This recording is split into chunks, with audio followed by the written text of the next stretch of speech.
ರೇಣುಕಾಸ್ವಾಮಿ ಹತ್ಯೆ ಪ್ರಕರಣದಲ್ಲಿ ಯಾವ ಪ್ರಭಾವಿಗಳು ಮೂಗು ತೂರಿಸಬಾರದು, ಅದರಂತೆ ಚಲನಚಿತ್ರರಂಗದ ಯಾವ ಪ್ರಭಾವಿಗಳು ಮೂಗು ತೂರಿಸಬೇಕು, ಅದಕ್ಕೆ ನ್ಯಾಯಾಲಯವಿದೆ, ತನಿಖೆ ಆಗುತ್ತದೆ ಎಂದು ರಾಜ್ಕುಮಾರ್ ಅಭಿಮಾನಿಗಳ ಸಂಘದ ರಾಜ್ಯಾಧ್ಯಕ್ಷ ಸಾರಾ ಗೋವಿಂದ್ ಹೇಳಿದ್ದಾರೆ. ಚಿತ್ರದುರ್ಗದಲ್ಲಿ ಪತ್ರಿಕಾಗೋಷ್ಠಿಯಲ್ಲಿ ಮಾತನಾಡಿದರು. ಯಾವುದೇ ಪ್ರಭಾವಿ ವ್ಯಕ್ತಿಗಳು ಕೂಡ ಇದನ್ನು ವಹಿಸಿಕೊಂಡು ಹೋಗಬಾರ್ದು, ಇದರಲ್ಲಿ ಮೂಗು ತೋರಿಸಬಾರ್ದು ಅಂತ ಹೇಳಿದ್ದಾರೆ. ಇವತ್ತು ಅದೇ ಮಾತನ್ನ ನನ್ನ ಚಿತ್ರೋದ್ಯಮದ ಎಲ್ಲರಿಗೂ ನಾನು ಮನವಿ ಮಾಡ್ಕೊಳ್ತೇನೆ. ನೀವು ಯಾರೂ ಕೂಡ ಇದರಲ್ಲಿ ಮತ್ತೆ ಪ್ರವೇಶ ಮಾಡಬೇಡಿ. ನ್ಯಾಯಾಲಯ ಇದೆ, ಒಂದು ಕಡೆ ತನಿಖೆ ಆಗ್ತಾ ಇದೆ, ಅದಕ್ಕೆ ಯಾರು ಹೊಣೆನೋ ಅವರು ತಕ್ಕ ಶಿಕ್ಷೆಯನ್ನ ಅನುಭವಿಸಬೇಕು ಅನ್ನೋದೇ ನಮ್ಮ ಮಾತು. ಯಾಕೆಂತ ಹೇಳಿದ್ರೆ ಇಲ್ಲಿ ಯಾರ ಮುಲಾಜಿಗೂ ಒಳಗಾಗಬೇಡ.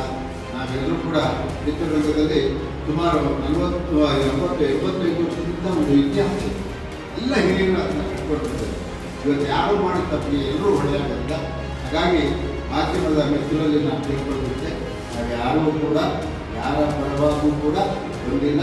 ನಾವು ಬಂದಿದ್ದು ಇಷ್ಟೇ, ಆ ಕುಟುಂಬಕ್ಕೆ ಧೈರ್ಯ ಕೊಡ್ತೀವಿ. ಯಾಕಂದರೆ ಆ ಹೆಣ್ಮಗಳು ನೋಡ್ತಾ ಇದ್ದರೆ, ಮಾಧ್ಯಮದಲ್ಲಿ ನೋಡ್ತಾ ಇದ್ದರೆ ಹೊಟ್ಟೆ ಹುಟ್ಟೋಗುತ್ತೆ. ಆ ತಾಯಿ ಎಲ್ಲೂ ಕೂಡ ಯಾರಿಗೂ ಏನೂ ಕೇಳಿಲ್ಲ. ನನ್ನ ಮಗನ ಸಾವಿಗೆ ನ್ಯಾಯ ಸಿಗಬೇಕು. ಎಲ್ಲೂ ಕೂಡ ಯಾರ ಮುಲಾಜಿಗೂ ಒಳಗಾಗುವುದು ಬೇಡ, ಯಾರು ಹೊಣೆಯಾಗುವುದು ಬೇಡ. ಚಲನಚಿತ್ರರಂಗ ಯಾರ ಪರ ಬಂದಿಲ್ಲ. ಆ ಕುಟುಂಬ ನೋಡಿದರೆ ಹೊಟ್ಟೆ ಹುರಿಯುತ್ತದೆ ಎಂದು